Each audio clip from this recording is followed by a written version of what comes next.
Toda organización es diferente, y si bien los procesos o procedimientos a cumplir corresponderían a ser proporcionales a cada una de ellas, por mínimos que estos sean, deben seguirse para tener un orden dentro de la empresa.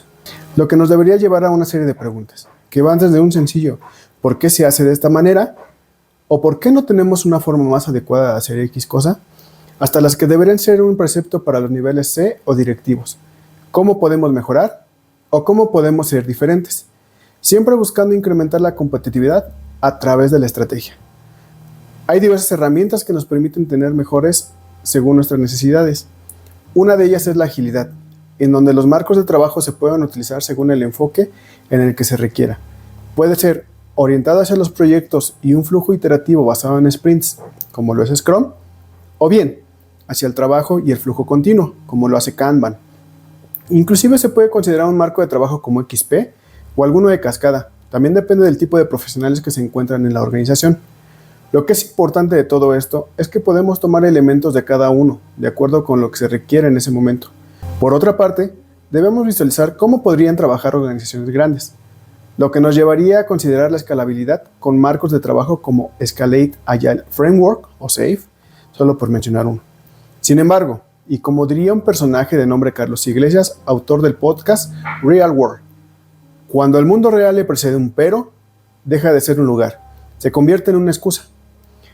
Todo eso que explicas está muy bien, pero en el mundo real, y pues sí, en el mundo real esto pudiese no servir de nada, principalmente porque no va a servir para aquellas personas que no evolucionan, aquellas que detestan innovar, que ven a los cambios como una amenaza y terminan convirtiéndose en caracoles.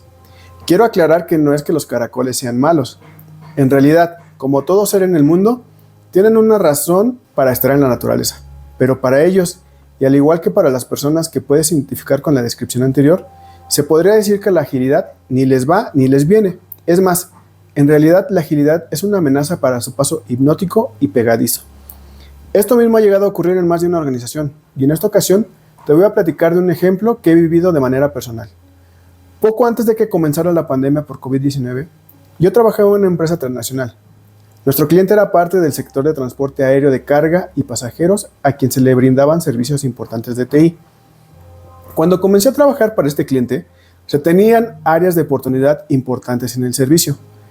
Me fui inmiscuyendo dentro de las filas de este cliente, a socializar para poder comprender qué era aquello que les dolía, cuáles eran sus malestares. Si bien no les ponían en peligro, pues tampoco los dejaban caminar a gusto. Aunque sin duda, si no se atendían pronto, podían representar algún tipo de riesgo. Fue entonces cuando comenzaron a generarse varias propuestas que representaban algo importante para el cliente, tanto en servicio como en dinero. Poco a poco, los proyectos comenzaron a llegar, y ahí se nos presentó un problema importante. No teníamos quien los atendiera, ningún project manager y mucho menos un Scrum Master, nadie. Al no tener una persona que pudiese tomar los proyectos y empezara a trabajar con su implementación, decidí tomar las riendas de estos, pues a final de cuentas, mi equipo y yo los construimos. Fue cuando empezaron los llamados Happy Problems, y también iniciamos la acción sobre ellos.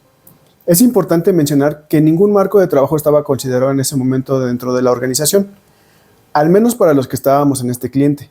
Así que conversando con el equipo y basándonos en nuestras experiencias, decidimos utilizar Scrum para el desarrollo de los proyectos.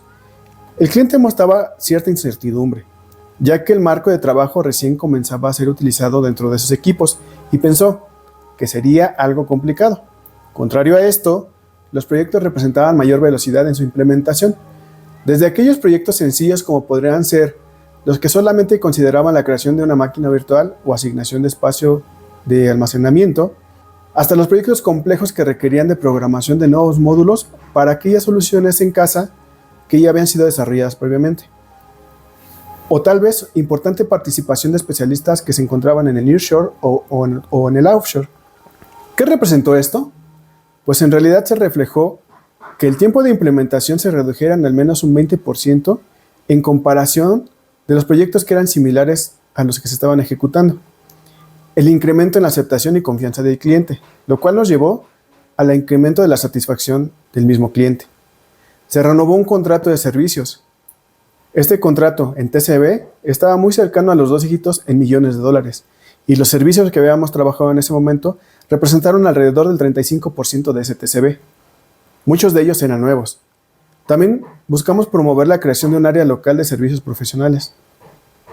La realidad es que todo esto estaba yendo fenomenal, hasta que de pronto ocurrió algo inesperado.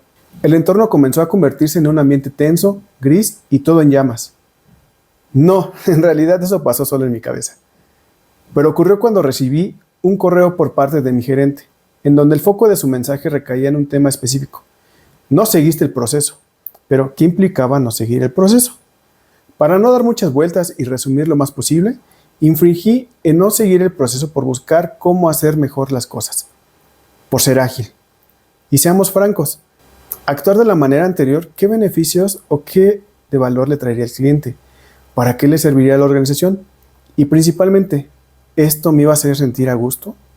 La respuesta es que no era algo que pudiese estar bien, no era algo que pudiese tener un buen resultado y era algo que no me haría sentir para nada bien dentro del cliente.